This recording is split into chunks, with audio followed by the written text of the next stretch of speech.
ముందుగా మన తండ్రి అయిన దేవునికి, ప్రభు అయిన యేసుక్రీస్తు ద్వారా వేవేల కృతజ్ఞతాస్తుతులు చెల్లిస్తూ, ఈ యొక్క ఉదయకాల సమయంలో లేఖనం ఏమి చెప్పుచున్నది అని ఆలోచించి అనేక మందిని ఆలోచింప చేయడానికి చేరువచ్చినటువంటి మీ అందరికీ కూడా ప్రభు అయిన యేసుక్రీస్తు నామములో శుభాభివందనములు తెలియజేస్తున్నాము. అందరికీ వందనములు.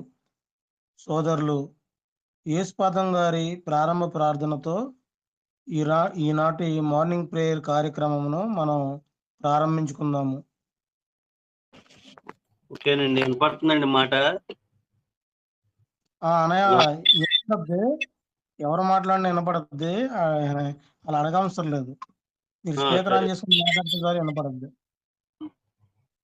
సరే, మొదటిగా లేఖనం ఏమి చెప్తున్నది అనే ధ్యాన కుడికలు జాయిన్ అయినటువంటి దేవుని దాసులు వారి కుటుంబములకి వందనాలు తెలియజేసుకుంటున్నాను. ప్రార్థన చేసుకుందామండి. ప్రారంభ ప్రార్థన. మమ్మల్ని మిక్కిలిగా ప్రేమించిన ప్రియ పరలోకపు తండ్రి, మహోన్నతుడా, మీ ఘనమైన ఉన్నతమైన నామానికి, మీ ప్రియకుమారుడును మా ప్రభువును రక్షకుడైన యేసుక్రీస్తు నామంలో మీకు స్తుతులు, స్తోత్రములు, కృతజ్ఞతలు తండ్రి. మమ్మల్ని నాయన రాత్రంతా సుఖమైన నిద్ర దయచేసి ఉదయకాల సమయంలో మరి లేచేటువంటి అవకాశాన్ని మాకు ఇచ్చారు. ఈ సమయంలో ఈ విధంగా మీ యొక్క దాసులతో కలిసి లేఖనం ఏమి చెప్పుచున్నది అనేటువంటి యొక్క కార్యక్రమంలో మేము పాల్గొనటానికి, ఈ కార్యక్రమాన్ని మేము ప్రారంభిస్తుండగా మీ సహాయాన్ని మాకు దయచేయండి తండ్రి. పాటలు పాడుతున్నటువంటి మీ బిడ్డలకు మంచి స్వరాన్ని దయచేయండి. అలాగే గ్రంథాన్ని చదువుతున్నటువంటి మాకు స్పష్టంగా చదివే జ్ఞానాన్ని దయచేయండి తండ్రి. అలాగే వాక్యాన్ని బోధిస్తున్నటువంటి మీ దాసులైన వారికి సందర్భానుసారంగా సమయోచితముగా ఉన్నట్టుగా మాట్లాడేటువంటి మంచి సామర్థ్యాన్ని దయచేయమని కోరుతున్నాం. అలాగే మేము వినుచున్న మాకును శ్రద్ధను, ఆసక్తిని దయచేయమని కోరుకుంటూ, ఈ మనవులు మీ ప్రియకుమారుడును మా ప్రభువును రక్షకుడైన యేసుక్రీస్తు నామంలో ఈ మనవులన్నీ అడిగి వేడుకొనుచున్నాం ప్రియ పరలోకపు తండ్రి, ఆమేన్. ప్రార్థన చేసినటువంటి సోదరులు యేసుపాదం గారికి వందనములు తెలియజేస్తూ, మొదటి కీర్తనగా సోదరులు స్వామి గారు పాడి వినిపిస్తారు. రెండవ కీర్తనగా లాలయ్య గారు ఇంకా రాలేదు, వస్తే పాడతారు, లేదంటే అప్పారావు అని పిలవడం జరుగుతుంది. పాడినన్నయ్య స్వామి గారు. తమ్ముడు నేనే పాడాలి ఫస్ట్. అవునన్నయ్య, ఫస్ట్ ఒక్క నిమిషం. ఎవరికి ఎత్తాన ఉద్దేశంతో నేను స్తుతి పాడాలి కదా ముందు పాట.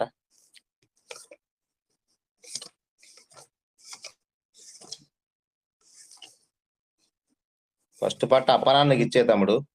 నేను పాడలేదు, ఇంకా సిద్ధమ పాడలేదు. అప్పారావు అన్నయ్య మీరు పాడిన అన్నయ్య. దేవ సంస్తుతి చేయవే మనసా, శ్రీమంతుడగు యెహోవా సంస్తుతి చేయవే మనసా. దేవ సంస్తుతి చేయు మానా, జీవమాయోహోవా దేవుని. దేవ సంస్తుతి చేయు మానా, జీవమాయోహోవా దేవుని. పావన నామమును తుంచుమా, నాయంతరంగము లో వసించు నో సమస్తమా. జీవమాయోహోవా నీకు చేసిన మేళ్ళను మరువకు. జీవమాయోహోవా నీకు చేసిన మేళ్ళను మరువకు, నీవు చేసిన పాతకంబులను మానించి జబ్బు లేవియును లేకుండా చేయును. ఆ కారణముచే దేవ సంస్తుతి చేయవే మనస. యౌవనంబో పక్షిరాజు యౌవనంబో వలనే క్రొత్త, యౌవనంబో పక్షిరాజు యౌవనంబో వలనే క్రొత్త, యౌవనంబై వెలయునట్లుగా మేలిచ్చి నీదు భావమును సంతృష్టి పరచునుగా. ఆ కారణముచే దేవ సంస్తుతి చేయవే మనస. పడమటికి తూర్పెంతో ఎడమో పాపములకు మనకు నంత, పడమటికి తూర్పెంతో ఎడమో పాపములకు మనకు నంత, ఎడమ కలుగా చేసేయున్నాడు మన పాపములను ఎడముగానే చేసేయున్నాడు. ఆ కారణముచే దేవ సంస్తుతి చేయవే మనస. కొడుకులపై తండ్రి జాలి పడు విధముగా భక్తి పరుల, కొడుకులపై తండ్రి జాలి పడు విధముగా భక్తి పరుల, ఎడల జాలి పడును దేవుండు తన భక్తి పరుల, ఎడల జాలి పడును దేవుండు. ఆ కారణముచే దేవ సంస్తుతి చేయవే మనస. క్రొత్త నిబంధనాజ్ఞల్ భక్తితో గైకొను జనులకు, క్రొత్త నిబంధనాజ్ఞల్ భక్తితో గైకొను జనులకు, నిరతమును కృప నిలిచియుండును. యెహోవా నీతి తరముల పిల్లలకు నుండును. ఆ కారణముచే దేవ సంస్తుతి చేయవే మనస. అందరికి వందనాలండి. వందనాలు అన్నయ్య. సోదరులు లాలయ్య గారు కీర్తన పాడి వినిపిస్తారు.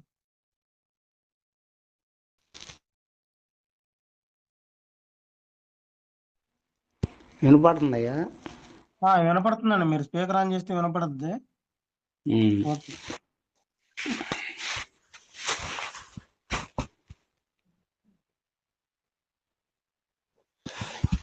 పరిశుద్ధుడైన యేసుక్రీస్తు నామములో ప్రతి ఒక్కరికి శుభాభివందనాలు తెలియజేస్తూ ఉన్నాను. మరి ముఖ్యంగా మనల్ని ఈ విధంగా నడిపిస్తున్నటువంటి రఘుబాబుకు క్రీస్తునామంలో వందనాలు. నాకన్నా ముందు పాట పాడినటువంటి సహోదరుడికి కూడా క్రీస్తునామం కూడా ద్వారా వందనాలు తెలియజేస్తూ ఉన్నాను. దేవుని మహిమార్థమై పాట పాడుతున్నాం. శ్రీ యేసు నామం పరిశుద్ధ నామం పరలోకనామం జగదైకనామం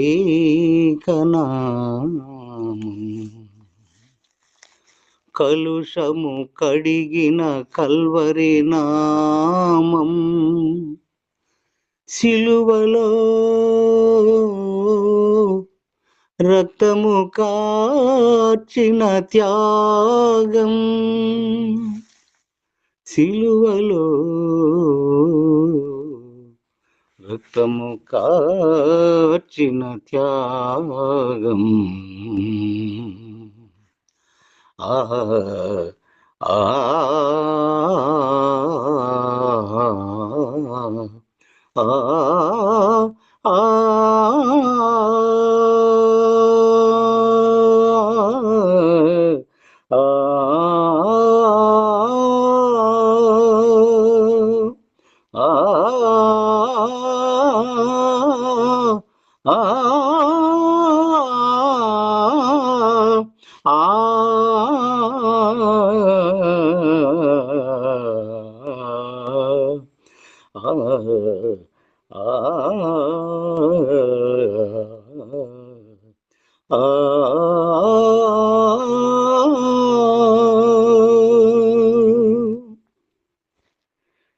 నేనును నా ఇంటి వారును యెహోవాను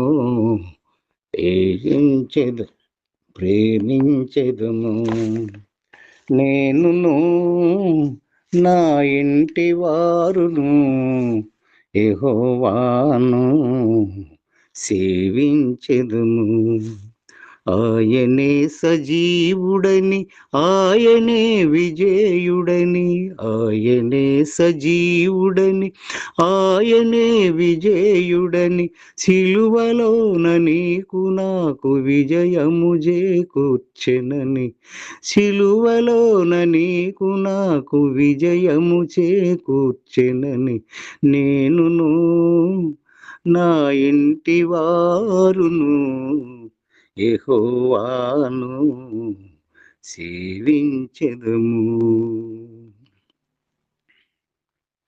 శ్రమలో శోధనలో మరణ బంధకములు శాంతి సమాధానము దయచేసిన దేవుడు శ్రమలో శోధనలో మరణ బంధకములు శాంతి సమాధానము దయచేసిన దేవుడు ఆశా నిరాశలలో ఆవేదన వలయంలో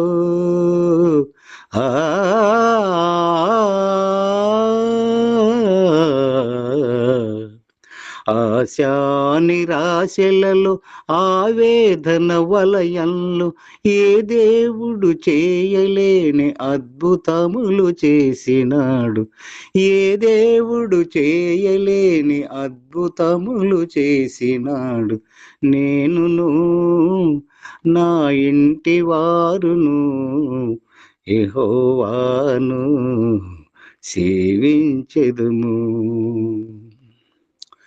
ఏ పాపము నన్ను ఏలనీయని వాడు ఏ అపాయమును రాకుండా కాపాడును ఏ పాపము నన్ను ఏలనీయని వాడు ఏ అపాయమును రాకుండా కాపాడును కునుకుపాటు లేనివాడు నిదురపోని దేవుడు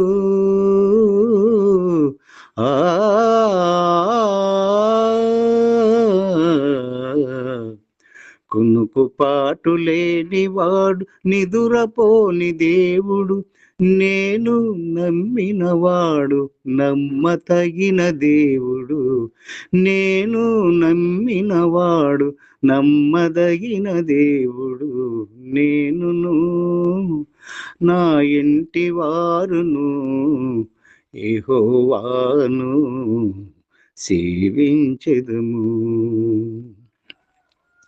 దీర్ఘాయువు చేత దీవించు దేవుడు దీర్ఘశాంతమునిచ్చే దీనత్వము నేర్పును.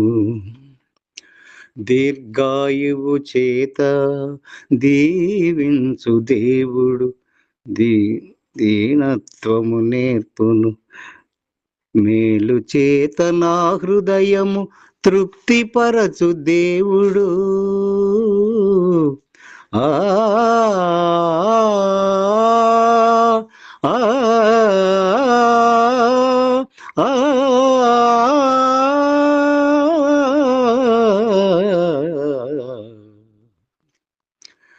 మేలు చేత నా హృదయము తృప్తిపరచు దేవుడు. మేలు చేత కీడునెలా జయించాలో నేర్పును. నేనును నా ఇంటి వారును యెహోవాను సేవించెదము.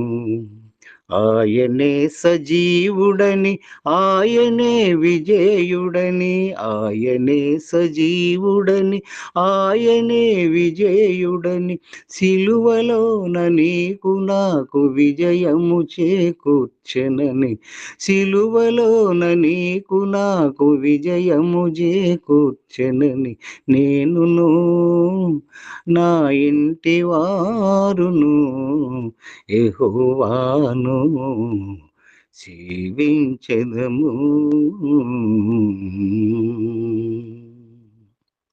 వందనాలండి. అవకాశం ఇచ్చినటువంటి రవిబాబు గారికి శుభాభివందనాలు తెలియజేస్తూ ఉన్నాను.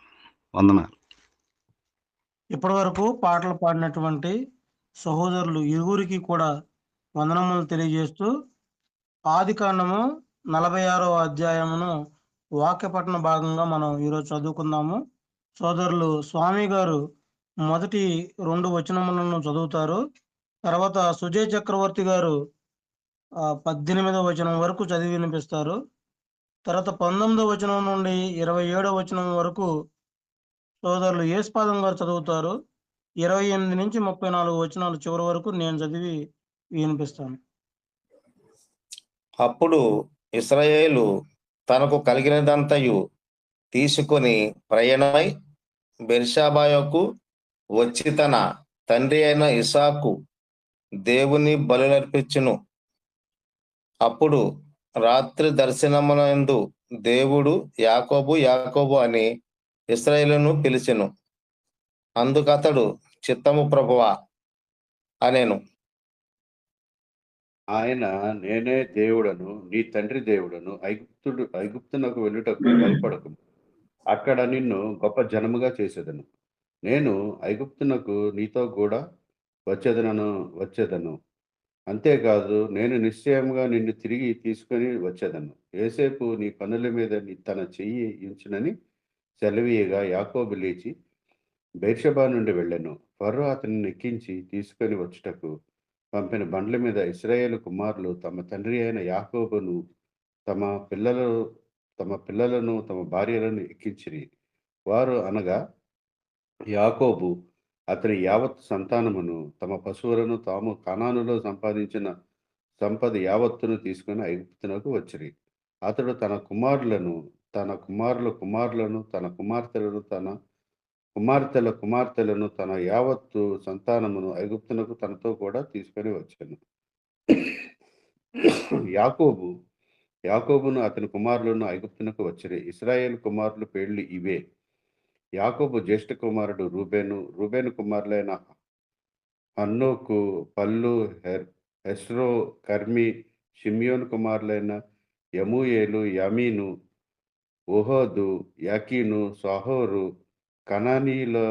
కనానీయురాలైన కుమారుడైన షావూలు.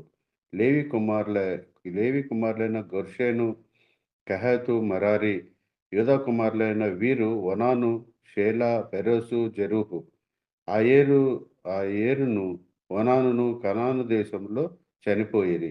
పెరేసు కుమారులైన హెస్రోను, హాములు. ఇస్కారు కుమారులైన తోలా, పువ్వా, యోబు, షిమ్రోను. జబులోను కుమారులైన పెరాదు, ఎలోము, యహలేలు. వీరు లేయా కుమారులు. ఆమె 16లో యాకోబు వారిని అతని కుమార్తె అయిన దీనాను కనెను. అతని కుమార్తెలను అందరూ 33.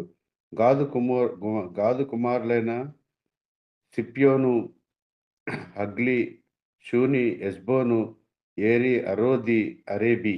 అషేరు కుమారులైన ఇన్ను, ఇష్వి, బెనారియా, వారి సహోదరు అయిన కెరాహు. బెరాయ కుమారులైన హెబెరు, మల్కీయేలు. లాబాను తన కుమార్తె అయిన లేయాకిచ్చిన జిల్పా కుమారులు వీరే. ఆమె ఈ 16 మందిని యాకోబునకు కనెను.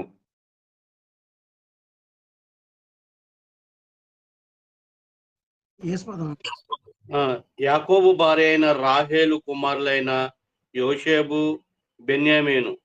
యోషేబునకు మనషే, ఎఫ్రాయిములు పుట్టిరి. వారిని ఐగుప్తు దేశమందు ఓనుగు యాజకుడగు పొతీఫెర్ కుమార్తె అయిన ఆషేనతు అతనికి కనెను. బెన్యామీను కుమార్తెలైన బేలా, బేకేరు, అజ్బోలు, గేరా, నయమాను, ఎహి, రోషు, ఒప్పోము, అర్దు. యాకోబునకు రాహేలు కనిన కుమారులకు వీరందరూ 14. దాను కుమారుడైన ఓషిము, నప్తాలి కుమారులైన యాహేషేలు, గుని, ఏషేరు, షిల్లేము. లాబాను తన కుమార్తె అయిన రాహేలునకు ఇచ్చిన బిల్హా కుమారులు వీరే. ఆమె వారిని యాకోబునకు కనెను. వారందరూ 7. యాకోబు కోడండ్రులను వినాయించి అతని గర్భవాసమున పుట్టిన యాకోబుతో ఐగుప్తునకు వచ్చిన వారందరూ 66. ఐగుప్తులో అతనికి పుట్టిన యోషేబు కుమారులిద్దరు. ఐగుప్తునకు వచ్చిన యాకోబు కుటుంబపు వారందరూ 70 మంది. అతడు గోషేనుకు త్రోవ చూపుటకు యోసేపు నొద్దకు తనకు ముందుగా యోధాను పంపెను. వారు గోషేను దేశమునకు రాగా యోసేపు తన రథమును సిద్ధము చేయించి తన తండ్రి అయిన ఇశ్రాయేలును ఎదుర్కొనుటకు గోషేనుకు వెళ్ళి అతనికి కనబడెను. అప్పుడు అతడు అతని మెడ మీద పడి అతని మెడ పట్టుకొని ఎంతో ఏడ్చెను.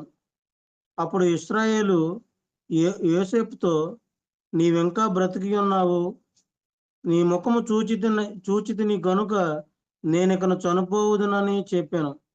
యోసేపు తన సహోదరులను తన తండ్రి కుటుంబపు వారిని చూచి, నేను వెళ్ళి ఇది ఫరోకు తెలియజేసి కానాను దేశంలో ఉండిన నా సహోదరులను నా తండ్రి కుటుంబపు వారును నా యొద్దకు వచ్చిరి.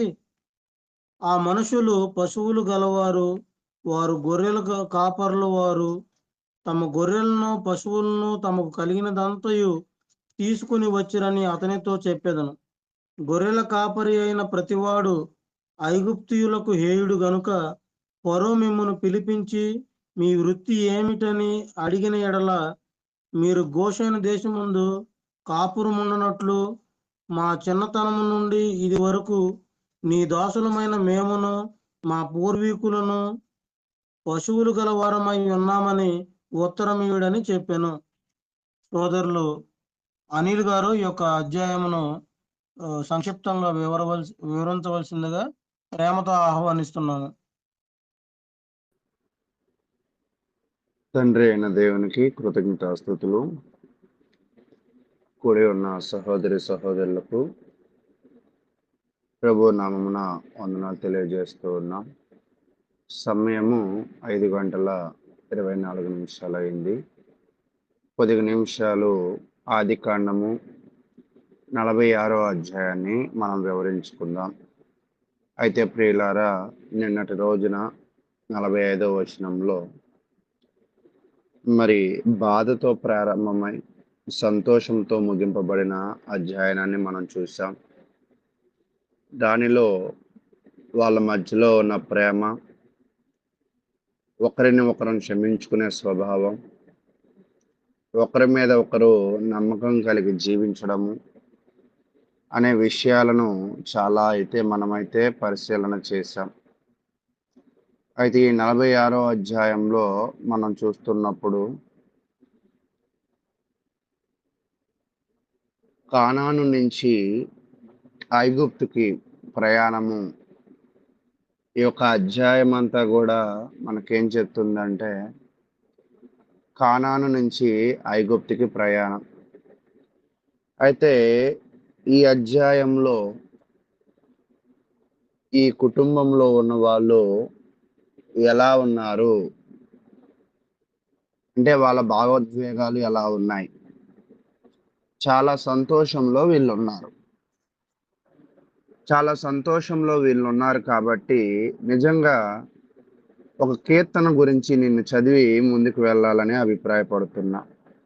సహజంగా ఎవరైనా సంతోషంలో ఉంటే దేవుని సన్నిధిలోకి చాలా మంది రాని పరిస్థితి.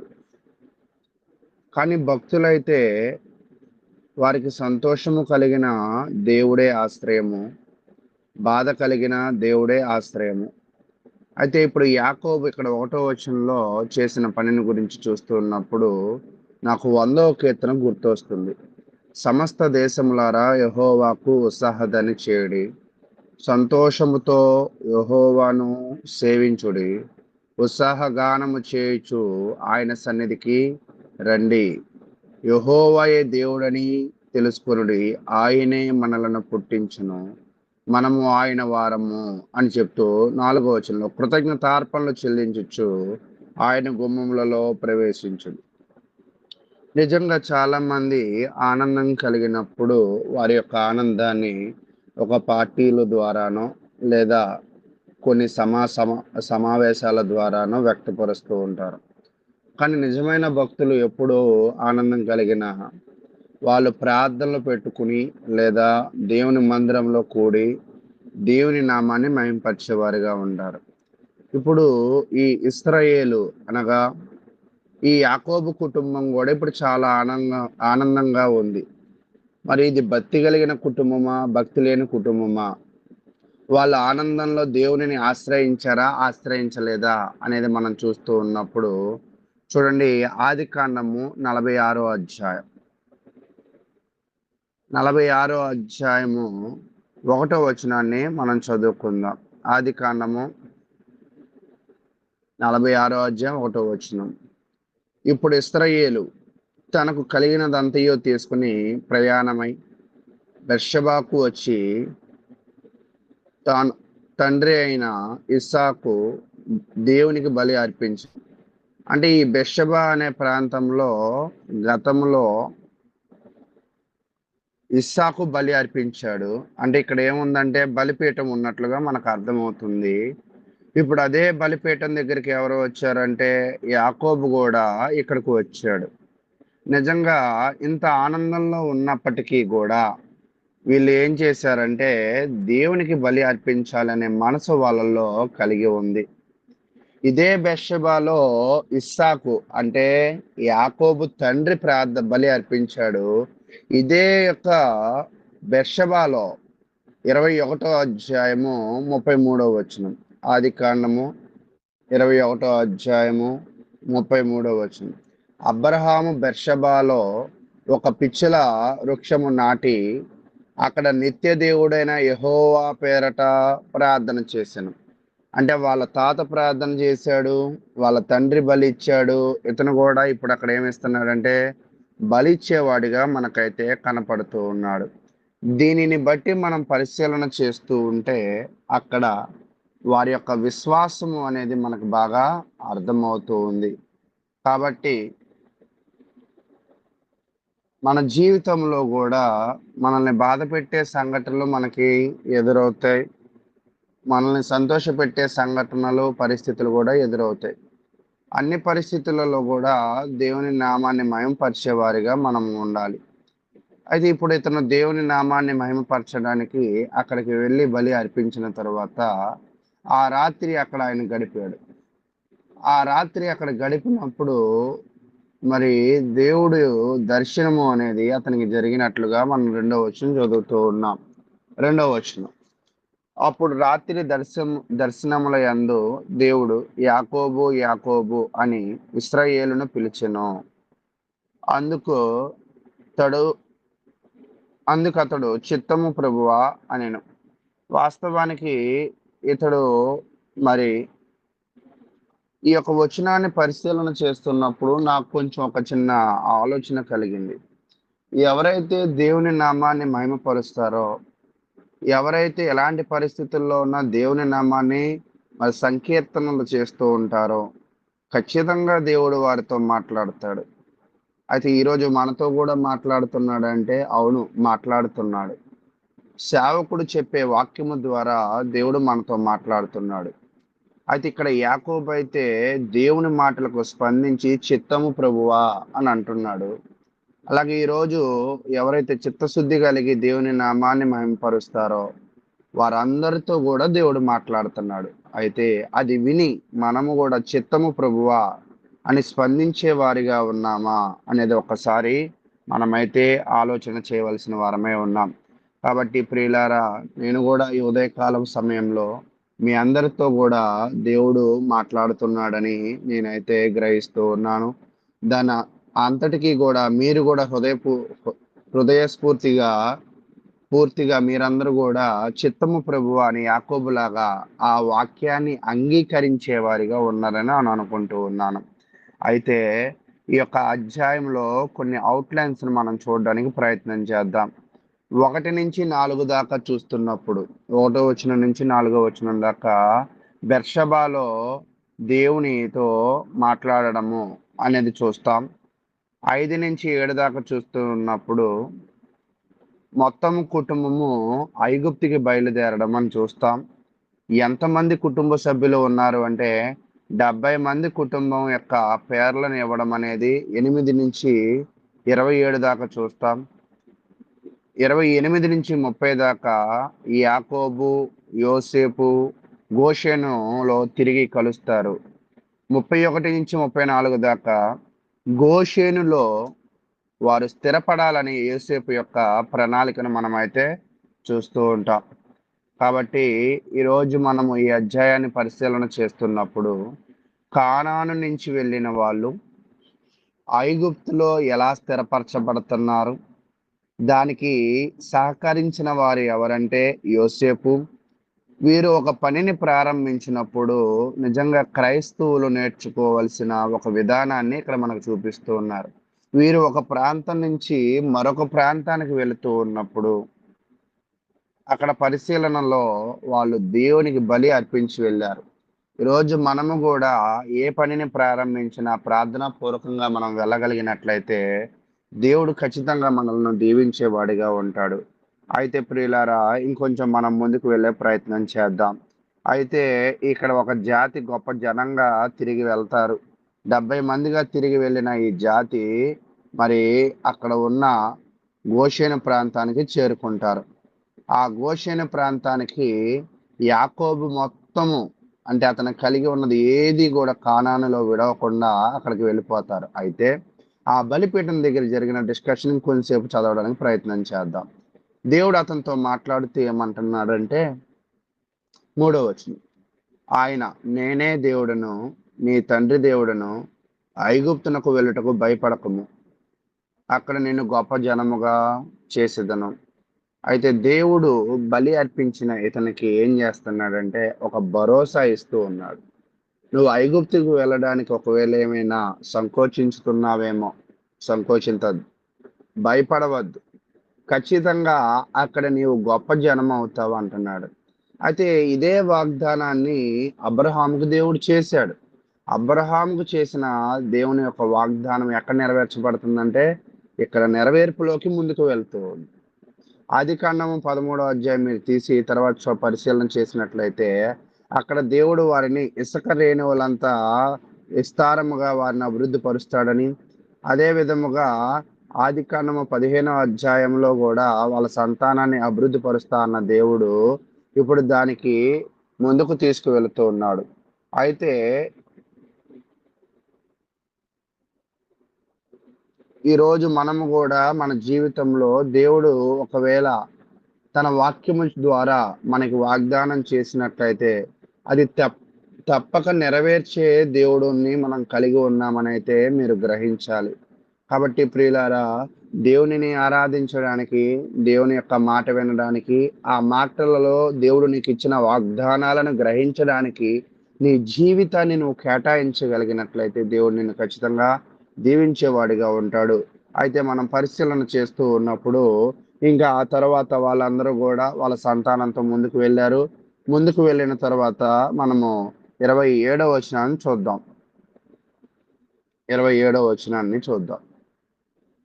ఐగుప్తులో అతనికి పుట్టిన యోసేపు కుమారులిద్దరూ ఐగుప్తునకు వచ్చిన యాకోబు కుటుంబపు వారందరూ 70 మంది. అంటే ఇక్కడికి వచ్చేపాటికి ఎంతమంది అంటే 70 మంది వచ్చారు. వారందరూ వచ్చి ఎక్కడ దిగారు అంటే అతడు గోషేనుకు త్రోవ చూపుటకు యోసేపు నొద్ద తనకు ముందుగా యోధాను పంపెను. వారు గోషేను దేశమునకు రాగా, అంటే ఇప్పుడు యాకోబు యొక్క సంతానం అంతా కూడా కానాను నుంచి ఎక్కడికి షిఫ్ట్ అయిపోయిందంటే ఐగుప్తుకి షిఫ్ట్ అయిపోయింది. దానికి గల కారణము, దాని వెనక పాత్ర, దాన్ని నడిపించింది ఎవరంటే కథ మొత్తము వారి యొక్క వెనక ఉన్నది దేవుని యొక్క హస్తము. అయితే వీళ్ళు గోషేనుకు వచ్చారు. ఈ గోషేను ఎలాంటి ప్రాంతం అంటే మీకు కూడా గతంలో పోయిన అధ్యాయంలో వివరించా. అది చాలా శ్రేష్టమైన ప్రాంతము, దానిలో సమస్తము దొరికే ప్రాంతము, దానిలో ఎటువంటి కొరత లేని ప్రాంతము. అయితే ఇక్కడ దేవుడు మధ్యలో ఈ అధ్యాయంలో మాట్లాడుతున్నప్పుడు ఒక మాట చెప్తూ ఉంటాడు, నువ్వు వెళ్ళు, మరలా తిరిగి కానానువు వద్దు అనే విషయాన్ని తెలియజేశాడు. మరలా తిరిగి కానాను వచ్చే సమయానికి ఖచ్చితంగా యాకోబు అయితే బ్రతికి ఉండడు. కానీ వాళ్ళకి ఇచ్చిన భరోసా విషయం ఏంటంటే, నువ్వు ఈరోజు బెర్షబా వచ్చావు, నన్ను ఆరాధించడానికి, బలి అర్పించడానికి వచ్చావు కాబట్టి బలి అర్పించిన నీకు నేను ధైర్యాన్ని కలగజేస్తూ మరొక మాటను తెలియజేస్తున్నా. మరలా నీవు కానానికి రావడానికి మరి కొన్ని రోజులు కొంత సమయం పడుతుంది అనే విషయాన్ని కూడా అక్కడ తెలియజేసినట్లుగా మనం చూస్తూ ఉంటాం. అయితే ఇప్పుడు వీళ్ళు ఏ ప్రాంతంలో వచ్చారంటే గోషేను ప్రాంతంలో. ఈ గోషేను ప్రాంతంలో ఎందుకు యోసేపు ఈ ప్రాంతాన్ని ఎంచాడంటే అక్కడ పచ్చిక పైర్లు ఎక్కువ. అంటే వీళ్ళు గొర్రెలు కాసేవాళ్ళు కదా, గొర్రెలు కాసే వాళ్ళకి ఏం కావాలి అంటే శ్రేష్టమైన వస్తువులు ఉన్నాయి నిజమే, అలాగే గొర్రెలు మేయడానికి కావాల్సిన గడ్డి దొరికే ప్రాంతం ఏంటంటే గోషేను ప్రాంతం. ఆ ప్రాంతానికి వచ్చాడు. అయితే యోసేపు ముందుగానే వాళ్ళకి కౌన్సిలింగ్ ఇచ్చాడు. ఏమని కౌన్సిలింగ్ ఇచ్చాడంటే ఇక్కడ విధానాలను వివరించి మీరు గొర్రెల కాపర్లను చెప్పద్దు, ఎందుకంటే గొర్రెల కాపర్లను ఐగుప్తీయులు అసహించుకుంటారు. కాబట్టి మీరు గొర్రెల కాపర్లని చెప్పకుండా పశువుల కాపర్లని చెప్పండి అనే విషయాన్ని తెలియజేశాడు. ఎందుకంటే పశువుల కాపర్లు అని అంటే ఖచ్చితంగా మీకు ఈ గోషేను ప్రాంతాన్ని ఫరో ఇస్తా అన్నాడు కాబట్టి ఖచ్చితంగా ఇస్తాడు. ఒకవేళ మీరు గొర్రెల కాపర్లని చెప్తే ఖచ్చితంగా మిమ్మల్ని అసహించుకుంటాడు అని చెప్పాడు. ఆ ఇన్స్ట్రక్షన్స్ ని వాళ్ళు కూడా ఫాలో అవడానికి ప్రయత్నం చేశారు. అయితే ఈ లోపల తండ్రి కొడుకులు ఎదురు తారసపడి చూడండి 29వ వచనం. యోసేపు తన రథమును సిద్ధము చేయించి తన తండ్రి అయిన ఇశ్రాయేలును ఎదుర్కొనుటకు గోషేనుకు వెళ్ళి అతనికి కనపడెను. అప్పుడు అతని మెడ మీద పడి అతని మెడ పట్టుకుని ఎంతో ఏడ్చెను. ఇక్కడ మీరు చూడండి, ఆది కాండంలో ప్రతి వాళ్ళు ఏడ్చేటప్పుడు ప్రప్రథమంగా ఏం పట్టుకుంటున్నారంటే మెడ పట్టుకుంటున్నారు. మెడ మీద పడే ఏడవడం అనేది బాగా మనమైతే పరిశీలన చేస్తూ ఉన్నాం. ఏశావు కాలంలో కూడా ఏశావు పరిగెత్తుకుని వెళ్ళి కౌగులించుకుని ఏడవడం మెడ మీద. తర్వాత యోసేపు కూడా బెన్యామీను మీద మెడ మీద పడి ఏడవడం. నిజంగా వాళ్ళకు ఉన్న తీవ్రమైన దుఃఖాన్ని ఎలా వ్యక్తపరుస్తారంటే మెడను పట్టుకుని ఏడవడం దాన్ని బట్టి వాళ్ళు తీవ్రమైన దుఃఖంలో ఉన్నారని అర్థమవుతుంది. అయితే ఇప్పుడు ఈ ఏడుపు దుఃఖాన్ని కనపరచట్లేదు, కానీ ఈ ఏడుపు దుఃఖం నుంచి బయటకు వచ్చాము అనే ఆనందాన్ని కనపరుస్తూ ఉంది. కాబట్టి ప్రియులారా 30వ వచనం. అప్పుడు ఇశ్రాయేలు యోసేపుతో, నీవు ఇంకా బ్రతికి ఉన్నావు, నీ ముఖము చూచి తిని కనుక నేను ఇంకా చనిపోవదునని చెప్పాను. అంటే యాకోబు చివరి కోరికేమో ఒకవేళ యోసేపును చూడడము, యోసేపుతో మాట్లాడడము. ఇంకా యాకోబు ఏమంటున్నాడంటే ఇంకా చాలు నా జీవితానికి, అనే సంతృప్తికరంగా మాట్లాడుతూ వీళ్ళందరూ కూడా మరి ఇంకా యేసేపు చెప్పినట్లుగా ఇన్స్ట్రక్షన్స్ ఫాలో అయ్యారు. 33వ వచనం, గొర్రెల కాపరి అయిన ప్రతివాడు ఐగుప్తులకు హేడు గనుక ఫరో మిమ్మల్ని పిలిచిన మీ వృత్తి ఏమిటని అడిగిన ఎడల మీరు గోషేను దేశమందు కాపరమున్నట్లు మా చిన్నతనము నుండి ఇది వరకు నీ దాసులమైన మేమును మా పూర్వీకులను పశువుల గల వారమై ఉన్నామని ఉత్తరమీడని చెప్పాను. కాబట్టి అక్కడ ఏం చెప్తున్నాడంటే, ఇందాక మీకు వివరించా ఇన్స్ట్రక్షన్స్, దానిని ఫాలో అవ్వమని. అలాగే ఈరోజు మనం కూడా మనము వెళ్ళే స్థానిక సంఘంలో, మనం చేసే ఉద్యోగంలో, మనం చేస్తున్న సమస్త పనుల్లో కొన్ని ఇన్స్ట్రక్షన్స్ ఉంటాయి. నేను ఇలాగే మాట్లాడతాను, నేను ఇలాగే ఉంటాను అంటే కొంచెం ఎదురు దెబ్బలు తగులుతూ ఉంటాయి. మనం ఏం చేయాలంటే పరిస్థితుల అనుసారంగా, వాక్యానుసారంగా జీవిస్తూ దానిలో సర్దుకుని ముందుకు వెళ్ళడానికి ప్రయత్నం చేయాలి. వీళ్ళు వేరే దేశం నుంచి ఇంకొక దేశం వచ్చారు, అప్పుడు చాలా జాగ్రత్తగా ఉండాలి. అక్కడ పరిస్థితులను గ్రహించి పరిస్థితులకు అనుకూలంగా జీవించాలి. అలా జీవించలేకపోతే ఈ ప్రాంతంలో వీళ్ళు అభివృద్ధి పడలేరు. ఈ ప్రాంతంలో ఫరో సహాయం వాళ్ళు పొందలేరు. వాళ్ళు ఫరో సహాయము పొందాలంటే, వాళ్ళు గోషేను ప్రాంతంలో జీవించాలి అంటే, వాళ్ళు సకల సమృద్ధి కలిగిన ప్రాంతాన్ని వాళ్ళు వశం చేసుకోవాలి అంటే, వాళ్ళు కొంచెం తగ్గింపు కలిగి ఉండి అక్కడ కలిగి ఉన్న ఇన్స్ట్రక్షన్స్ ఫాలో అవ్వాలి. అలాగే ప్రియులారా, మన జీవితంలో కూడా, మన సంఘంలో, మన కుటుంబంలో, మన సమాజంలో కలిగి ఉన్న కొన్ని ఇన్స్ట్రక్షన్స్ను జాగ్రత్తగా పరిశీలన చేసుకుంటూ ప్రణాళికబద్ధంగా మన జీవితం ముందుకు వెళ్ళాలని కోరుకుంటూ, ఎంతో ఓపికగా ఉన్న మీ అందరికీ ప్రభు నామమున వందనాలు తెలియజేస్తూ ఉన్నాను. ఇప్పటి వరకు చక్కగా 46వ అధ్యాయమును వివరించినటువంటి సోదరులు అనిల్ గారికి వందనములు తెలియజేస్తూ, తదుపరి మెసేజ్ విషయమై, అలాగే ఇప్పటి వరకు చెప్పినటువంటి ఈ మెసేజ్ విషయమై కూడా ప్రార్థన చేయవలసిందిగా సోదరులు దేవరాజు గారిని ప్రేమతో ఆహ్వానిస్తున్నాం. అందరికీ వందనములు. ప్రార్థన చేసుకుందామండి. పరిశుద్ధుడా, ప్రేమ కలిగిన తండ్రి, మీ నామమునకు ఉదయకాలపు కృతజ్ఞతలు. ఇప్పటి వరకు మమ్మల్ని సజీవులుగా క్షేమంగా ఉంచారు, కృతజ్ఞతలు తండ్రి.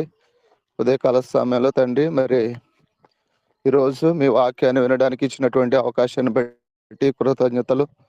ప్రార్థన చేసుకుని ప్రారంభించే వరకు మీరు తోడుగా నడిపించారు, కృతజ్ఞతలు తండ్రి. అలాగే తండ్రి, మరి కార్యక్రమాన్ని నడిపిస్తున్నటువంటి సహోదరులను కూడా జ్ఞాపకం చేసుకోండి, దీవించండి, ఆశీర్వదించమని ప్రార్థన చేస్తూ ఉన్నాము. అలాగే తండ్రి, మరి యొక్క వాక్య పరిచర్యలో కూడా తోడుగా మీ సహాయం కొరకు ప్రార్థన చేస్తున్నాము తండ్రి. ఎవరైతే మీ వాక్యాన్ని అందించబోతున్నారో వారికి కావాల్సినటువంటి సహాయాన్ని దయచేయమని ప్రార్థన చేస్తున్నాం. మా అందరికీ కూడా అర్థమయ్యే రీతిలో బోధించడానికి కావాల్సినటువంటి సహాయాన్ని దయచేయండి. అలాగే తండ్రి, మరి మేము వినబోతున్నటువంటి వాక్యాలు, వాటి ప్రకారం మేము జీవించడానికి కూడా సహాయం చేయగలని ప్రార్థన చేస్తున్నాం. ఈ కార్యక్రమం అంతట్లో మీరు తోడుగుండి సహాయం చేయండి. ఇదిగో తండ్రి, మరి ఒకసారి ఉదయకాలంలో మీ సన్నిధిలో కనిపించడానికి మీరు ఇచ్చినటువంటి గొప్ప అవకాశాన్ని బట్టి మీకు కృతజ్ఞతలు తెలియజేస్తూ, యేసుక్రీస్తు వారి నామంలో ఈ మనలు అడిగి వేడుకొనుచున్నాము ఆ పరలోకపు తండ్రి, ఆమేన్.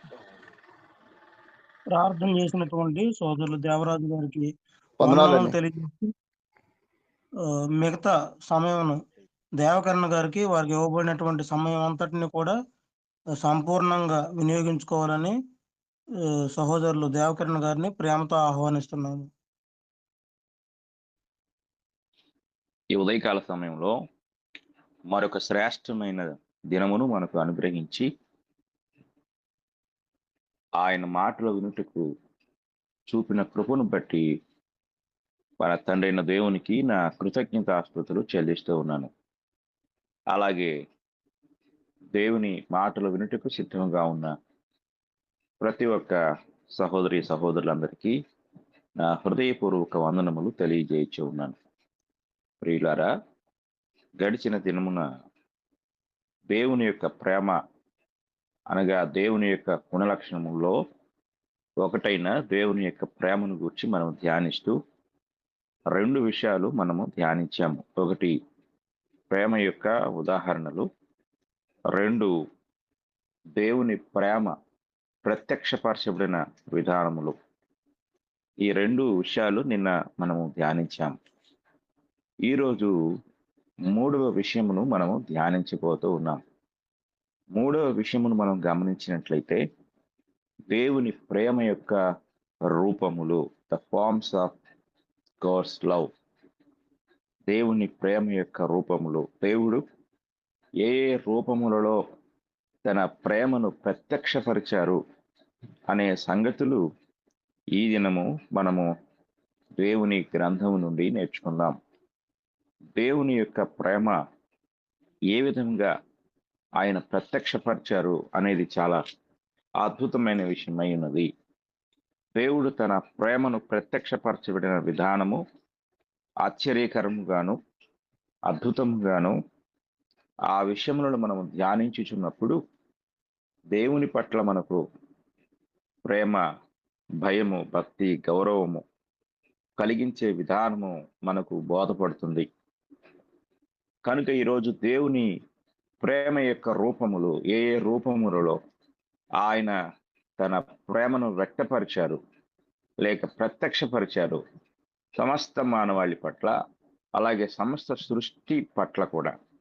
ఆయన కేవలము ఈ భూమి మీద మానవులను మాత్రమే కాదు, కానీ ఆయన ఈ సృష్టి అంతటినీ కూడా ప్రేమించినట్లుగా దేవుని వాక్యము మనకు తెలియచేస్తూ ఉంది. ఒకటి, దేవుని యొక్క మంచితనంలో, అనగా ఆయన యొక్క మంచితనంలో తన ప్రేమను ఆయన కనపరిచారు. మంచితనం అనే రూపం ద్వారా ఆయన తన ప్రేమను కనపరిచిన విధానాన్ని మనం చూస్తే మనకు చాలా ఆశ్చర్యం కలుగుతుంది. ఆదికాండము 1వ అధ్యాయం మనం చూసినట్లయితే, ఆదికాండము 1వ అధ్యాయము 4వ వచనాన్ని మనం చదువుకుందాం. వెలుగు మంచిదైనట్టు దేవుడు చూచెను, దేవుడు వెలుగును చీకటిని వేరుపరచెను. దేవుడు ఆయన తాను సృష్టించిన సృష్టిలో మంచిని చూస్తూ ఉన్నాడు. మంచిని చేయుట ద్వారా, మంచిదానిని చేయుట ద్వారా ఆయన తన ప్రేమను వ్యక్తపరిచినట్లుగా మనం చూడగలం. కనుక ఇక్కడ 1-2 వచనాలు మనం చదివితే, ఆదియందు దేవుడు భూమి ఆకాశములను సృజించెను, భూమి నిరాకారముగాను శూన్యముగాను ఉండెను. అది మంచిది కాదు. అంటే వితౌట్ ఫామ్, ఒక రూపము లేకుండా, ఒక నిర్దిష్టమైన స్థితి లేకుండా, నివాస యోగ్యము లేకుండా, ఏ ప్రాణి నివసించుటకు ఒక స్థితి, సరైన స్థితి లేకుండా ఉన్న ఈ యొక్క స్థితిలో నుండి ఆయన సృష్టిని క్రమబద్ధంగా ఏర్పరచుకుంటూ వచ్చి, అక్కడ ఆయన దానిని చూసినప్పుడు, ప్రతి దానిని చేస్తూ ఉన్నప్పుడు చివరిగా మనకు కనిపించే మాట ఏమిటంటే, వెలుగు మంచిదైనట్టు దేవుడు చూచెను అని కనిపించింది. 10వ వచనాన్ని కూడా మనం చూసినట్లయితే, దేవుడు ఆరిన నేలకు భూమి అని పేరు పెట్టెను, జలరాశికి ఆయన సముద్రములని పేరు పెట్టెను, అది మంచిదని దేవుడు చూచెను. అలాగా ఆయన తన సృష్టిని జరిగిస్తూ ఉన్నప్పుడు దానిని మంచిదిగా చూశాడు, మంచిదైనట్టుగా ఆయన గమనించాడు. 12వ వచనం కూడా మనం చూస్తే, భూమి గడ్డిని తమ తమ జాతి ప్రకారము విత్తనములు చెట్లను, తమ తమ జాతి ప్రకారము తమలో విత్తనములు గల ఫలవృక్షములను మొలిపింపగా అది మంచిదని దేవుడు చూచెను. అలాగే 18వ వచనంలో, 21వ వచనంలో, 25వ వచనంలో, ప్రతి వచనములో కూడా ఆయన చేసిన పని చూసినప్పుడు అది మంచిది, అది మంచిది అని దేవుని యొక్క వాక్యము మనకు ఎంతో స్పష్టంగా మనకు కనపడతా ఉంది. ఆ తర్వాత చివరిగా 31వ వచనాన్ని మనం గమనించినట్లయితే, 31వ వచనంలో ఆయన అద్భుతమైన ముగింపునిస్తాడు. దేవుడు తాను చేసినది యావత్తును చూచినప్పుడు అది చాలా మంచిదిగా ఉండెను అనే మాటతో ఈ అధ్యాయం ముగించబడింది. అంటే 4వ వచనంలో వెలుగు యొక్క సృష్టితో ప్రారంభమైన సృష్టి క్రమం అంతటినీ కూడా మనం చూస్తే, చివరికి ఆయన 6 దినముల పని అంతయు ముగించి తాను చేసిన పని అంతటినీ చూసినప్పుడు అది చాలా మంచిదిగా ఉండెను. ఒక నైపుణ్యవంతమైన చిత్రకారుడు ఒక అద్భుతమైన చిత్రాన్ని గీసి అది ముగించినప్పుడు దానిని కళ్ళారా చూస్తే అది ఎంత సంతృప్తినిస్తుందో, అబ్బా ఈ చిత్రం ఎంత మంచిగా వచ్చిందో అని తృప్తి పడినట్లుగా ఒక అద్భుతమైన ఒక నిర్మాణకుడు తాను నిర్మించిన నిర్మాణమును చూసి తనలో తానే సంతోషించినట్లుగా ఎంత మంచిగా ఉంది ఈ నిర్మాణం అని దేవుడు కూడా తాను చేసిన సృష్టి అంతటినీ చూసినప్పుడు అది మంచిదిగా ఉంది. మంచిదిగా ఎలా ఉంది అంటే అందులో లోపం లేకుండా దేవుడు మంచిదై ఉండునట్లుగా చేశాడు. అందులో ఆయన ప్రేమ కనిపిస్తూ ఉంది. కనుక దేవుడు తన యొక్క సృష్టి నిర్మాణములో కూడా తన ప్రేమను కనపరిచినట్లుగా మనం చూడగలం.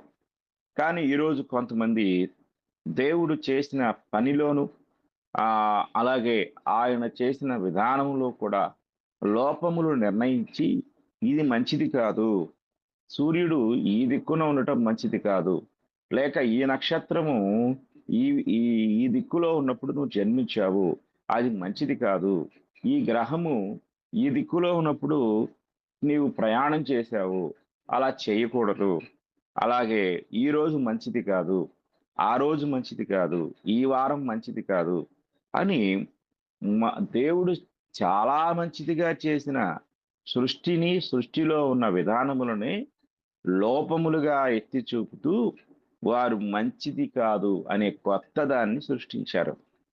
కానీ దేవుడైతే ఆయన మంచిదిగానే చేశాడు. యేసు ప్రభు వారు ఒక ఉదాహరణ ఆయన చెప్తూ ఉంటాడు. మీరు మీ పిల్లలు ఏదైనా అడిగినప్పుడు మీరు చెడ్డవారండి అయ్యుండి కూడా మంచి ఈవులను ఇయ్యనెరిగి ఉన్నారు కదా, అలాగే మీ పరలోకపు తండ్రి కూడా మంచి వాటినే ఇస్తాడు అని చెప్పాడు. కాబట్టి ఇక్కడ మనం జాగ్రత్తగా గమనించినట్లయితే మన పరలోకపు తండ్రి అయిన దేవుడు ప్రేమాస్వరూపి. ఆయన తాను చేసిన సృష్టి అంతటిని కూడా గమనించినట్లయితే అది మంచిదిగా ఉంది అనేది మనం చూస్తున్నాం. కనుక దేవుడు చేసిన సృష్టి యొక్క విధానమును చూస్తే అందులో ఆయన తన మంచితనం అంతటినీ కూడా కనపరిచినట్లుగా మనం చూస్తున్నాం. ఆ మంచికి మూలం ఏమిటంటే, ఆ గుడ్నెస్ యొక్క ప్రతిరూపం ఏమిటంటే దేవుని యొక్క ప్రేమ. ద లవ్ ఆఫ్ గాడ్ అనేది ఇంత గొప్ప అద్భుతాన్ని చేసింది. ఇక దేవుని ప్రేమ యొక్క రూపములలో మనము గమనించినట్లయితే సృష్టి యందు కనపరిచిన మంచితనము, తర్వాత తాను సృష్టించిన జీవరాశుల పట్ల ఆయన కనపరిచిన శ్రద్ధ, ఆ శ్రద్ధలో చూపిన మంచితనం ఎంత అద్భుతంగా ఉంటుందో మనం చూడగలం. దేవుడు ఈ సృష్టి అంతటినీ చూసినప్పుడు నేను ఇందాక చెప్పాను, సమస్త మానవాళి పట్ల మాత్రమే కాదు కానీ సమస్త సృష్టి పట్ల కూడా ఆయన చాలా శ్రద్ధ కలిగి ఉన్నాడు, చాలా ఆసక్తి కలిగి ఉన్నాడు. అలాగే సృష్టి అంతటిని ఆయన ప్రేమించారు అనే సంగతి మనం గమనించగలం. అంటే సృష్టిలో ఉన్న అతి పెద్ద వాటిని ఆయన ప్రేమించాడు, అత్యల్పమైన వాటిని కూడా ఆయన ప్రేమించాడు. ఇది మనకు ఆశ్చర్యాన్ని కలిగిస్తుంది. ఎందుకు అనేది మనం గమనించితే మనము మన గృహములో చూస్తే చిన్న చిన్న వాటిని, విలువ లేని వాటిని లక్ష్య పెట్టం, కానీ పెద్ద వాటిని, విలువైన వాటి పట్లే మనం లక్ష్యాన్ని కలిగి ఉంటాం. ఇది మనం జాగ్రత్తగా గమనించాలి.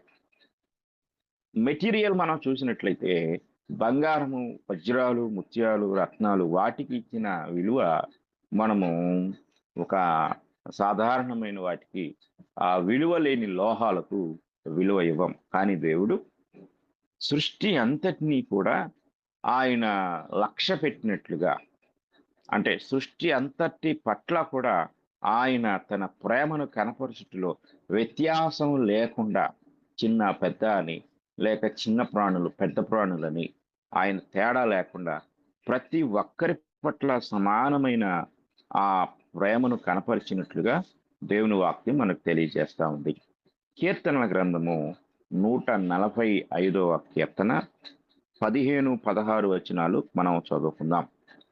సర్వ జీవుల కన్నులు నీ వైపు చూచుచున్నవి, తగిన కాలమందు నీవు వారికి ఆహారం ఇచ్చుదువు. నీవు నీ గుప్పిలి విప్పి ప్రతి జీవి కోరికను తృప్తిపరచుచున్నావు. ఎంత అద్భుతమో చూడండి. ఈ సృష్టి అంతట్లో తన కుమారుడైన మానవుని కొరకే ఈ సృష్టి అంతా చేశాడు. ఆయన మానవుని కొరకే తన కుమారుని ఈ లోకానికి పంపించారు. మానవుని కొరకే నిత్య జీవాన్ని ఆయన ఆ వాగ్దాన రూపంలో అనుగ్రహించి ఉన్నారు. అయినప్పటికీ కూడా ఆయన ఈ సృష్టిలో ఉన్న ప్రతి జీవిని, ప్రతి ప్రాణిని కూడా ఆయన సమానంగా ప్రేమిస్తూ ఉన్నాడు. ఎంత గొప్ప విషయము మనము ఆలోచించవలసిన వారమై ఉన్నాం. కనుక సర్వజీవుల కన్నులు అనేది మనం ఆలోచిస్తే ప్రతి ప్రాణి యొక్క ఆకలి తీర్చేవాడుగా ఆయన ఉన్నట్లు మనం చూడగలం. మత్తయి సువార్త, అలాగే ఇంకొక కీర్తన చూద్దాం. కీర్తనలో 136వ కీర్తన, 136వ కీర్తనలో 25వ వచనాన్ని మనం చదువుకున్నట్లయితే అక్కడ కూడా ఒక మంచి వాక్యం కనపడుతుంది. సమస్త జీవులకును ఆయన ఆహారం ఇచ్చుచున్నాడు, ఆయన కృప నిరంతరముండును. కనుక ఆయన సమస్త జీవులకు అనగా సమస్త ప్రాణులకు, అంటే ఈ సృష్టిలో ఉన్న అత్యల్పమైన ప్రాణులు, మనకు లెక్కలో, అంటే వాటి ప్రాణం మనకు లెక్కలో ఉండదు, వాటి ప్రాణాలను మనం ఎక్కువగా భావించము. అలాంటి వాటి పట్ల కూడా ఆయన శ్రద్ధ చూపిస్తున్నాడు. ఆయన ఎంత మంచివాడో మనం ఆలోచించాలి. అత్యల్పమైన ప్రాణుల పట్ల కూడా, విలువలేని ప్రాణుల పట్ల కూడా ఆయన శ్రద్ధ చూపిస్తున్నాడు. అది ఆయన ప్రేమ యొక్క ఉద్దేశమై ఉన్నది. అలాగే మనము యోబు గ్రంథాన్ని మనం చదువుకున్నట్లయితే, యోబు గ్రంథములో 38వ అధ్యాయము, యోబు గ్రంథము 38వ అధ్యాయము 41వ వచనాన్ని మనం చదువుకున్నట్లయితే, తిండి లేక తిరుగులాడుచు కాకి పిల్లలు దేవునికి మొర్రపెట్టినప్పుడు కాకికి ఆహారము సిద్ధపరచు వాడెవడు? ఇది ఎంత అద్భుతమైన ప్రశ్న. దేవుడు తన యొక్క అద్భుతమైన ప్రేమను, అలాగే ఆయన యొక్క సార్వభౌమాధికారమును వ్యక్తపరుస్తూ, ఆఖరికి అత్యల్పమైన ప్రాణి కాకి, ఒక కాకి చనిపోతే మనం దాన్ని లక్ష్య పెట్టం.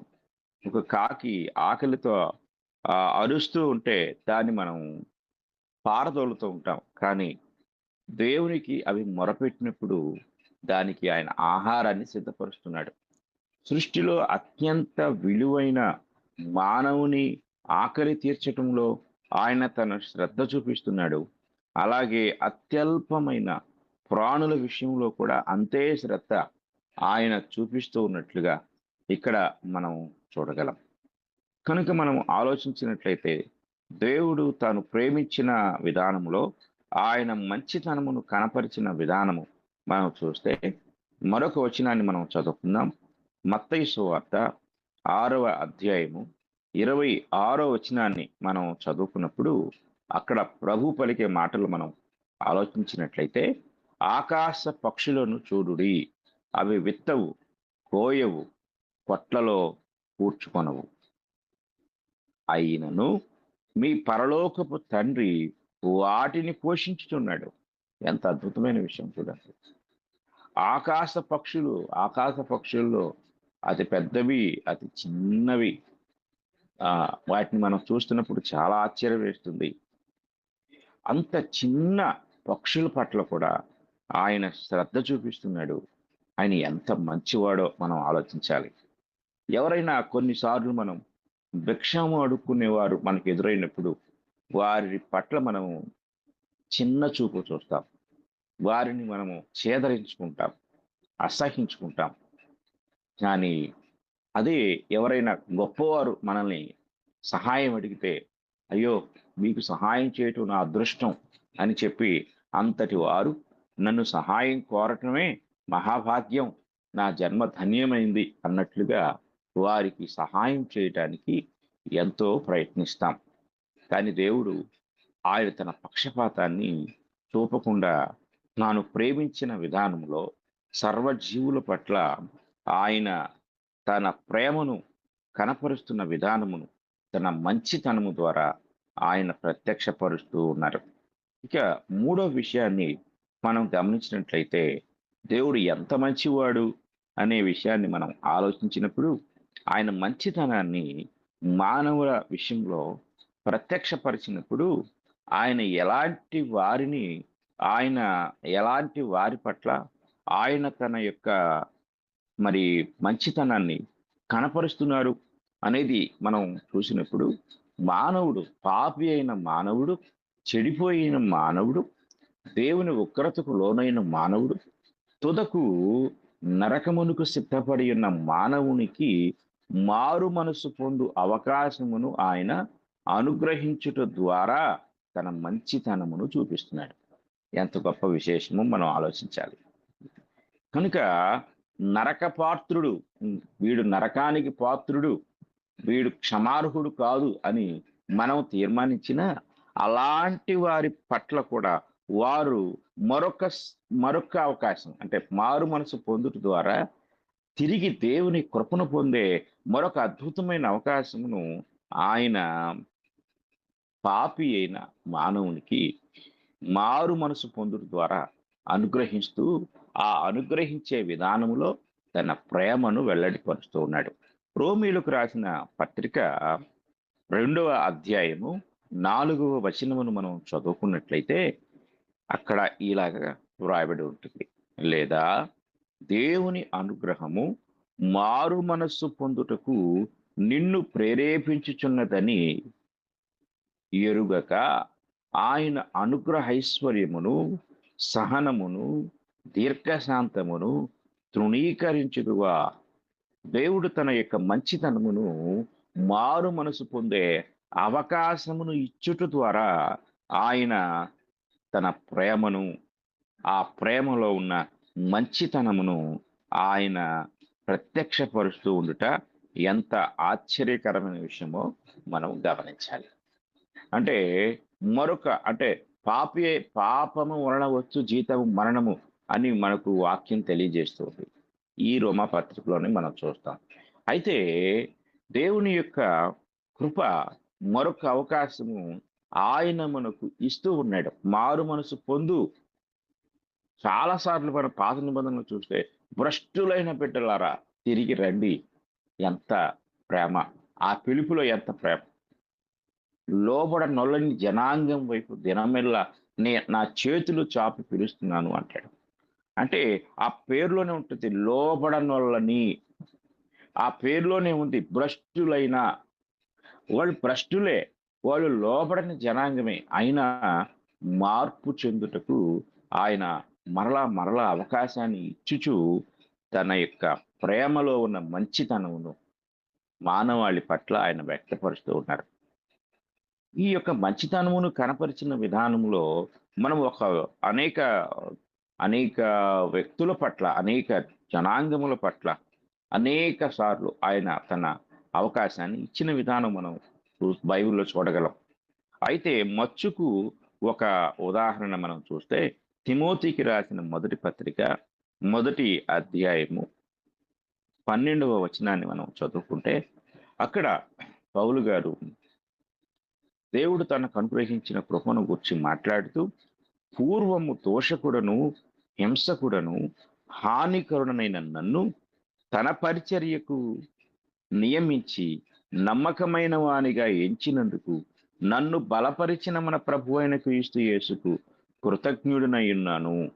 తెలియక అవిశ్వాసం వలన చేసి తిని కనుక కనికరింపబడి తిని. అంటే ఏం చెప్తున్నాడు ఇక్కడ?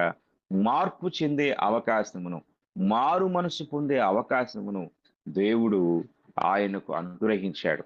అంటే నేను దూషించాను, హింసించాను, హాని తలపెట్టాను అని ఆయన తనను గుర్చి, తన యొక్క గత జీవితమును గుర్చి ఆయన తెలియజేస్తూ ఆయన ఎంత ఘోరమైన స్థితిలో ఉన్నాడో జ్ఞాపకం చేసుకుంటూ ఉన్నాడు. అలాగే 16 వచనంలో కూడా ఆయనను నిత్య జీవము నిమిత్తము తనను విశ్వసింపబో వారికి నేను మాదిరిగా ఉండులాగున యేసుక్రీస్తు తన పూర్ణమైన దీర్ఘశాంతమును ఆ ప్రధాన పాపినైన నాయందు కనపరుచున్నట్లు నేను కనికరింపబడి తిని. ఇక్కడ తనను గూర్చి తాను చెప్పుకుంటూ అయ్యో నేను ప్రధాన పాపిని అంటున్నాడు. ఆ ప్రధాన పాపికి కూడా దేవుడు మారు మనసు పొందే అవకాశమును ఆయన ఇచ్చారు. అంటే ఆయన ఎంత మంచివాడో మనం చూడాలి. కనుక ప్రియమైన వర్లారా, ఆయన ఈ సృష్టి అంతటి పట్ల తన ప్రేమను కలిగి ఉన్నాడు. ఆ ప్రేమలో తన మంచితనమును ఆయన ప్రదర్శిస్తూ ఉన్నాడు. అత్యల్పమైన ప్రాణుల పట్ల ఆయన తన ప్రేమను కనపరుస్తూ వాటిని పోషిస్తున్నప్పుడు ఆయనకు అత్యంత శ్రేష్టమైన కుమారునిగా కుమార్తెగా నీవు ఉన్నావు. నిన్ను ఆయన పోషించడా, నిన్ను ఆయన కనికరించడా? ఒకసారి ఆలోచించు. ఈరోజు చాలా మంది నేను కష్టపడి పని చేయకపోతే దేవుడు నన్ను పోషిస్తాడా? కొంతమంది లోక సంబంధమైన విధానమును మాట్లాడుతూ గాల్లో దీపం పెట్టి దేవుడా దేవుడా అంటే ఎలాగూ అంటూ ఉంటారు. కొన్ని సందర్భములలో మనము దేవుని యొక్క కృపను ఆశ్చర్యంగా చూసినప్పుడు ఆయన పట్ల విశ్వాసము, నీతియుక్తమైన నిబద్ధతతో కూడిన జీవితము, యథార్థత ఇవన్నీ కూడా దేవుడు మన పట్ల తన ఆశ్చర్యమైన కార్యములను జరిగించుటకు కారణముగా ఉంటుంది.